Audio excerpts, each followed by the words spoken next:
பாப்பா அக்காவுக்கு lunch order பண்ணி தர்றியா? Basically I am a smart saver. இதெல்லாம் எனக்கு சர்வசாதாரணம். 10 நிமிஷத்தில் உங்களோட ஆர்டர் வருது, போனஸ் பாயிண்டோட. மொபைல் ரீசார்ஜ் பண்ணி தரியா? அவ்வளோதானே, ரீசார்ஜ் பண்ணியாச்சு, ரிவார்டும் வந்துருச்சு. அதுக்குள்ளே பண்ணிட்டியா? Basically I am a smart saver. இதெல்லாம் எனக்கு சர்வசாதாரணம். சேவிங்ஸில் என்ன அடிச்சுக்க ஆளே இல்லை, because I am a smart சேவர்.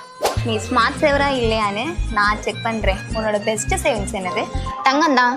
நம்ம கட்டுற பணத்துக்கு தங்கத்தோட சேர்த்து போனஸ் தங்கமும் கிடைக்கும். எப்படி? நம்ம ஸ்ரீ காமாட்சி ஜுவல்லர்ஸோட ஈஸி கோல்ட் சேவிங் ஸ்கீமில் தான். எப்போல்லாம் தோணுதோ அப்போல்லாம் கட்டுவேன். 100 ரூபாயிலேருந்தே ஸ்டார்ட் பண்ணலாம். முதல் 150 நாளைக்கு 4% போனஸ், அடுத்த 150 நாளைக்கு 2% போனஸ். சேர்த்த தங்கத்தை செய்கூலி சேதாரத்தோட தங்க நகையும் வாங்கிக்கலாம், செய்கூலி சேதாரம் இல்லாமல் தங்க நாணயமாகவும் வாங்கிக்கலாம். உங்கள் பணத்துக்கு போனஸ் தங்கம் வாங்க ஈஸி கோல்ட் ஸ்கீம் தான் பெஸ்ட். இப்போ சொல்லுங்க, நான் ஸ்மார்ட் சேவர் தானே?